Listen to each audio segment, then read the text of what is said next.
Om Shanti. Good morning. अव्यक्त मुरली 1 अगस्त 2021। बाबा का मीठा मीठा लेटर हम मीठे मीठे बच्चों के मीठे मंथन के लिए।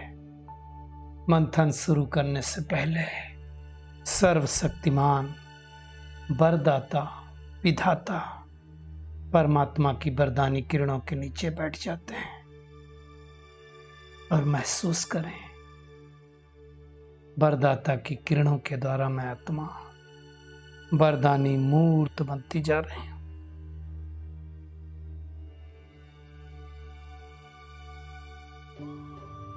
बाबा वरदान दे रहे हैं, बच्चे सर्व शक्तियों से संपन्न भव।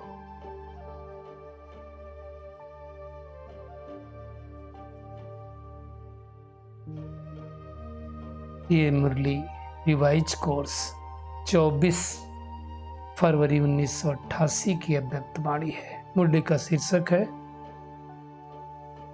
वरदाता से प्राप्त हुए वरदानों को वृद्धि में लाने की विधि। यानी परमात्मा ने जो वरदान दिए, हर रोज बाबा एक वरदान देते हैं मुरली में, उन वरदानों को कैसे वृद्धि में लाएं, उसके बारे में अव्यक्त बाप दादा ने मुरली चलाई।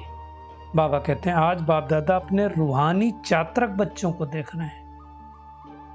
कई देखो, आप क्लास में स्टूडेंट पढ़ते हैं ना, तो कोई बहुत चात्रक होते हैं, बहुत सीखने की लगन होती है, तो बाबा कहते हैं वैसे बच्चों को देख रहे हैं। हर एक बच्चा बाप से सुनने के, मिलने के और साथ साथ बाप समान बनने के चात्रक है। सुनने से जन्म जन्मांतर की प्यास मिट जाती है। ज्ञान अमृत प्यासी आत्माओं को तृप्त आत्मा बना देता है। सुनते सुनते आत्माएं भी बाप समान ज्ञान स्वरूप बन जाती है। जैसे जैसे देखो एक एक बूंद ज्ञान अंदर आता जाता है ना, तो वैसे हम आत्माएं क्या होती हैं, तृप्त बन जाती हैं, बाप समान ज्ञान स्वरूप बन जाती हैं। वह बाबा कहते हैं यूं कहा जाए, ज्ञान मुरली सुनते सुनते स्वयं भी मुरलीधर बच्चे बन जाते हैं। रूहानी मिलन मनाते बाप के स्नेह में समा जाते हैं। कितनी सारी बाबा ने विशेषताएं दे दी है ना। हर रोज हम मुरली सुनते हैं, बाद में हमारे बोल भी वैसे हो जाते हैं। बाबा कहते हैं मिलन मनाते लवलीन मगन स्थिति वाले बन जाते हैं। मिलन मनाते समय क्या याद रहता है, एक बाप दूसरा न कोई, इस स्मृति में खोए रहते हैं। बाबा कहते हैं मिलन मनाते निर्भीक सदा बाप के संग के रंग में लाल बन जाते हैं। लाल बन जाना मतलब एक तो क्या हुआ, रूहानियत से भरपूर हो जाना। बाबा कहते हैं जब ऐसे समाये हुए स्नेह में लवलीन बन जाते हैं तो क्या आशा क्या रहती है, बाप समान बनने की। बाप समान बनना मतलब बाप के हर कदम पर कदम रखने वाला बनना। चेक करें, मैं आत्मा बाप समान बनी हूं। जैसे बाप सदा सर्वशक्तिमान है, ऐसे मैं मास्टर सर्वशक्तिमान बना हूं। बाप का क्या स्वरूप है, सदा शक्तिशाली, सदा लाइट। ऐसे हमको भी बनना है। बाबा कहते हैं समान बनने की विशेषताएं क्या है, जानते हो ना। तो बाबा देखो बता रहे हैं 3 बातें खास बाबा ने बताई। बाबा एक तो कहते हैं समान बन रहे हो या बन गए हो, वो चेक करो। जैसा बाप का नाम, बच्चों का भी वही नाम। बाबा का क्या नाम है, विश्व कल्याणकारी, तो हमको भी विश्व कल्याणकारी बनना है। जो बाप का रूप वही बच्चों का रूप। तो बाबा का रूप क्या है, ज्योति स्वरूप, तो हमारा भी ज्योति स्वरूप। जो बाप के गुण वो बच्चों के गुण। बाप के गुण क्या है, दुख हरता, सुख करता, कल्याणकारी। तो बाबा कहते हैं बाप के हर गुण को धारण करने वाले बच्चे बाप समान बन जाते हैं। जो बाप का कार्य वो बच्चों का कार्य। बाबा का कार्य क्या है, इस पतित दुनिया को पावन दुनिया बनाना, तो बच्चों का भी कार्य। बाबा कहते हैं सब बातों में बाप समान बनना है ना। नाम, काम, रूप, गुण, 4 बातें बाबा ने बताई। तो बाबा कहते हैं लक्ष्य तो सबका यही है। अगर इस लक्ष्य को फॉलो हम करते हैं तो हो गए बाप समान बनने वाले। तो अपने को चेक करो कि हम कहां तक बाप समान बने हैं।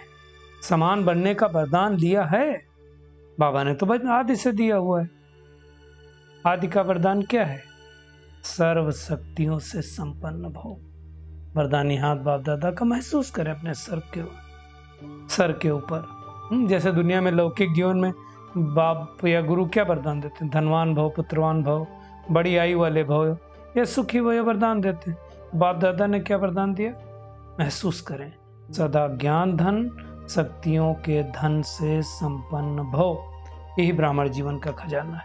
बाबा कहते जब से ब्राह्मण जन्म लिया तब से पहले की बात बाबा नहीं कर रहा है, संगम युग की स्थापना के कार्य में अंत तक जीना।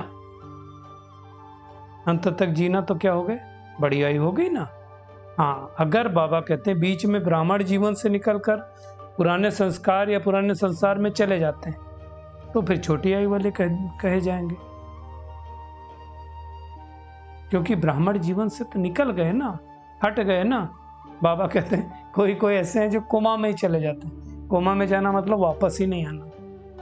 कोई कोई थोड़े दिन के लिए चले गए फिर आ गए, होते हुए भी ना के बराबर।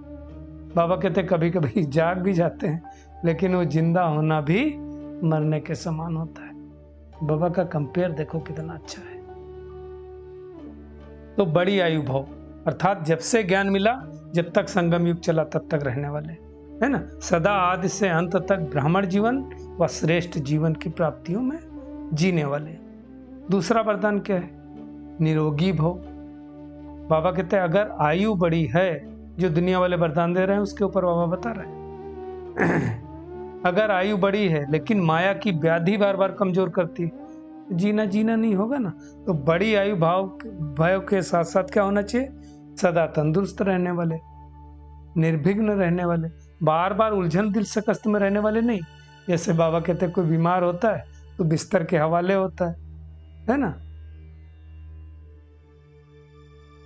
जैसे बाबा कहते हैं छोटी छोटी उलझन आती है तो उसको तो खत्म कर लेते हो, लेकिन बड़ी उलझन आती है तो दिल शिकस्त बन जाते हो।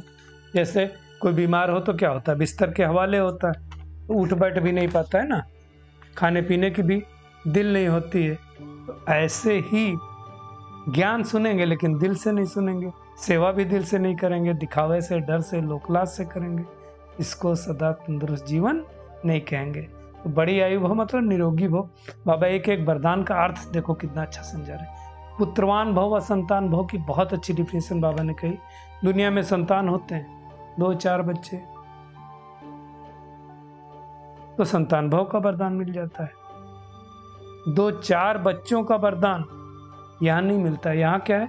बाप समान मास्टर रचयिता की स्टेज पर स्थित हो, आपकी सब रचना है, बेहद के मास्टर रचयिता बनना, यह है बेहद का पुत्रवान भव संतान भव। तो सारी दुनिया क्या हो गई हमारी? बेहद के हैं हम ना। तो हर आत्मा को उस भाव से देखना। किसी भी आत्मा को वह प्रकृति को अपनी रचना समझ करके कल्याणकारी स्थिति भाव से देखना। तो कहेंगे मतलब हर आत्मा की तरफ शुभ भावना शुभकामना रहे तो कहेंगे बेहद के कल्याण की वृत्ति। जैसे वृक्ष का रचता कौन होता है? बीज होता है। अब जब वृक्ष पहले बीज धरती में होता है, लेकिन जब वृक्ष पुराना हो जाता है तो बीज क्या होता है? ऊपर पहुंच जाता है। ऐसे बेहद के मास्टर रचयिता सदा अपने इस कल्प वृक्ष के ऊपर खड़ा हुआ अनुभव करेंगे। जैसे ब्रह्मा बाबा के 2 चित्र दिखाए गए हैं, है ना। और क्या होगा? मास्टर बीज रूप बन शक्तियों की, गुणों की, शुभ भावना शुभकामना की, स्नेह की, सहयोग की किरणें फैलाएंगे। सूर्य ऊंचा होता है ना तो स्वतः विश्व में किरणें फैलती हैं। ऐसे मास्टर ज्ञान सूर्य जो क्या होगा? वो सारे वृक्ष को किरणें व पानी देगा। तो बाबा कहते फिर कितनी संतान हो गई? जितनी आत्मा है वो सब तुम्हारी संतान। तो बेहद की रचना, इसलिए पुत्रवान हो गए। कितनी सुंदर डिफिनेशन दी बाबा ने, है ना। तो बाबा कहते वरदान मिले, अभी मिलने हैं, बाकी हैं। जब कोई भी वरदान किसी को मिलता है तो वरदान के साथ वरदान को कार्य में लगाने की विधि भी है। बाबा बताते हैं विधि नहीं आती तो लाभ नहीं ले सकते हैं, तो विधि से वृद्धि को प्राप्त करते हैं। तो सबसे सहज विधि क्या है? जैसा समय वैसा वरदान स्मृति में आए। तो समर्थ बन जाएंगे और सिद्धि स्वरूप भी बन जाएंगे। जितना समय प्रमाण कार्य में लगाएंगे उतना वरदान वृद्धि को पाता रहेगा। इतने श्रेष्ठ और शक्तिशाली वरदान मिले हम सबको। ये संगम युग का वरदान 21 जन्म भिन्न भिन्न रूप से साथ में रहता है। तो चेक करो और सब वरदानों को लगाते चलो, आगे बढ़ते चलो। ये विशेषता है बाबा कहते हैं वरदान की। वरदानी आत्मा को कभी मेहनत नहीं करनी पड़ती। देखो दुनिया में भी जब भक्त आत्माएं थक जाती हैं तो बाबा से वरदान मांगती ना। बाबा कहते हैं आपके पास लोग आते हैं तो क्या है, मेहनत नहीं करते योग लगाने की, तो क्या बोलते हैं हमें वरदान दे दो, माथे पर हाथ रख दो, शांति दे दो। और हम बच्चों के ऊपर तो बाबा का हाथ सदैव है। कौन सा हाथ है? श्रेष्ठ मत का हाथ है। स्थूल हाथ तो 24 घंटे नहीं रख सकते, लेकिन श्रेष्ठ मत का हाथ अमृत बेले से लगाकर रात सोने तक, हर श्वास के लिए, हर संकल्प के लिए, हर कर्म के लिए श्रीमत दी हुई है बाबा ने। श्रेष्ठ मत हो गई ना। बाबा कहते हैं इसी वरदान को विधि पूर्वक ले चलाते चलो तो कभी भी मेहनत नहीं करनी पड़ेगी। जैसे दुनिया में देवताओं के लिए क्या कहते हैं? इच्छा मात्र में विद्या। यह है फरिश्ता जीवन की विशेषता है। देवताई जीवन में तो इच्छा की बात ही नहीं है, वहां तो संपूर्ण संपन्न है, तो वहां कोई मतलब ही नहीं। ब्राह्मण जीवन सो फरिश्ता जीवन बननी है, कर्मातीत को प्राप्त करना है, तो यहाँ कोई इच्छा नहीं। किसी भी शुद्ध कर्म हो या व्यर्थ कर्म हो, विकर्म हो या पिछला कर्म हो, किसी के कर्म के बंधन में बंधकर काम करना तो बंधन कहेंगे, कर्मातीत नहीं कहेंगे। फिर एक है कर्म का संबंध और दूसरा है बंधन। तो बंधन में नहीं आना, संबंध में आना है। हद की इच्छा से भी अविद्या, मुश्किल शब्द की इच्छा से भी अविद्या, बोझ से अविद्या, ऐसा बनना है तब वरदानी मूर्त बनेंगे। तो बाप समान बनना अर्थात परदाता से प्राप्त हुए वरदानों से पलना, सदा निश्चित विजय अनुभव करना। सदा है, एक दो के लिए नहीं बाबा ने कहा। बाबा कहते हैं कई बच्चे पुरुषार्थ तो बहुत अच्छा करते हैं, लेकिन पुरुषार्थ का बोझ अनुभव होना, भाई मुझे बहुत मेहनत करनी पड़ती है, अमृत वेला उठना पड़ता है, ये टेंशन रखना, ये पुरुषार्थ नहीं है। ब्राह्मण जीवन की विधि अटेंशन टेंशन में बदल जाएगा। फिर नेचुरल अटेंशन रहे, इसको यथार्थ अटेंशन नहीं कहेंगे। जैसे बाबा एग्जाम्पल दे रहे हैं, दुनिया में कहते हैं चीज अच्छी है नहीं, ये बात करनी है नहीं करनी है ना। तो नेचुरल अटेंशन रहता है।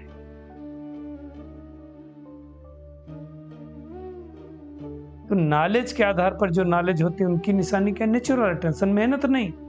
ये खाना है नहीं खाना है, करना नहीं करना, हर कदम में टेंशन नहीं, ये करूं नहीं करूं, क्या करूं, खाऊं नहीं खाऊं, चलूं नहीं खाऊं, कंफ्यूजन वाली स्टेज नहीं। नेचुरल, मुझे क्या करना है, क्लियरिटी। अटेंशन चाहिए लेकिन टेंशन नहीं चाहिए। तो चेक करें मैं टेंशन मुक्त बना हूं, क्योंकि जब टेंशन में आ जाते ना तो बहुत काम बिगड़े हुए बने हुए बिगड़ जाते हैं, क्योंकि टेंशन बनने नहीं देता है। टेंशन और टेंशन को पैदा करता है। तो टेंशन नहीं चाहिए, अटेंशन चाहिए। ए फॉर आत्मा, आत्मा लगा दो। तो बाबा कहते पुरुषार्थ तो सभी करते हैं, कोई ज्यादा पुरुषार्थ को भारी कर देते हैं, कोई फिर बिल्कुल अलबेले हो जाते हैं, कोई तो बहुत मेहनत करके बहुत पुरुषार्थ करना तो भारी कर दिया, और कई फिर अलबेले हो जाते हैं तो कुछ करते ही नहीं। देखा जाएगा कौन करता है, सब ऐसा ही चलता है। बाबा कहते हैं न वो अच्छा नहीं अच्छा, बैलेंस रखो, और बैलेंस से बाप की ब्लेसिंग प्राप्त होगी, वरदान मिलेंगे। सदा बाप का हाथ मेरे ऊपर है, इस अनुभव को स्मृति में लाओ। चलते फिरते ये अनुभव करना है तो वरदानों से उड़ते रहेंगे, पलते रहेंगे, और ज्ञानदाता विधाता का वरदान अनुभव करेंगे। तो क्या करना है आज? वरदाता का वरदानी हाथ हमारे सिर पर है और जब जैसे वरदानों की जरूरत पड़े उसको प्रैक्टिकल में लगाना है। इच्छा मात्रम अविद्या बनना है। सारे संसार की आत्माएं हमारे पुत्र हैं, बच्चे हैं, तो हम पुत्रवान भव का वरदान मिला है हमें, उसका अभ्यास करना है। फिर बाबा ने मुख्य महारथी भाइयों से मुलाकात की। बाबा ने कहा आप तो सब जन्म से वरदानों में पले हो, वरदानों से जन्म हुआ है, नहीं तो इतना आगे कैसे बढ़ सकते। बाबा ने कहा पांडवों की महिमा कम नहीं है, हर एक की विशेषताएं हैं। देखो बाबा कहते शक्तियां आगे हैं, लेकिन पांडव अगर नहीं होते तो प्रोग्राम, आप देखो किसी भी प्रोग्राम की रूपरेखा पांडव बनाते हैं। तो बाबा कहते पांडव बहुत आवश्यक हैं, गुप्त हैं, लेकिन बाप दादा के दिल पर प्रत्यक्ष हैं। तो याद और सेवा का विशेष बाबा कहते हैं बल है उनके पास, है ना। बाबा तारीफ तो सबकी कर ही देता है ना। तो बाबा कहते हैं इसलिए शुरू में जब यज्ञ हुआ तो शक्तियां एग्जाम्पल बनी, लेकिन बाबा कहते हैं पांडव भी कम नहीं है। फिर बाबा ने वरदान दिया हद की जिम्मेवारियों को बेहद में परिवर्तन करने वाले स्मृति स्वरूप नष्टो मोहा भव। बाबा कहते हैं नष्टो मोहा बनने के लिए सिर्फ अपने स्मृति स्वरूप को परिवर्तन करो। मोह कब आता है? मोह तब आता है जब ये स्मृति रहती है कि हम गृहस्थी हैं, हमारा घर है, हमारा संबंध है, हमारे बच्चे हैं। अब इस हद की जिम्मेदारी को बेहद में कर दो। परमात्मा का घर है, परमात्मा के बच्चे हैं, तो क्या होगा, बेहद की जिम्मेवारी निभाएंगे तो हद की अपने आप पूरी हो जाएगी। लेकिन यदि बेहद की जिम्मेदारी को भूल सिर्फ हद की जिम्मेवारी निभाते हो ना, तो फिर और ही बिगाड़ते हो, क्योंकि वो फर्ज क्या होता है, फिर मोह का रूप लेता है। मेरा है तो मैंपन आ गया ना। इसलिए बाबा कहते हैं अपने स्मृत स्वरूप को परिवर्तन कर नष्ट मोह बन जाओ, मोह से हट जाओ, साक्षी हो जाओ। स्लोगन है ऐसी तीव्र उड़ान भरो जो बातों रूपी बादल सेकंड में क्रॉस हो जाए। चलिए परमात्मा किरणों के नीचे बैठते हैं और महसूस करें मैं बहुत भाग्यशाली आत्मा हूँ। वरदाता से प्राप्त हुए वरदानों में पलने वाली कोटों में कोई आत्मा हूँ। परमात्मा मुझे सदा ज्ञान धन से, शक्तियों के धन से संपन्न बना रहे हैं।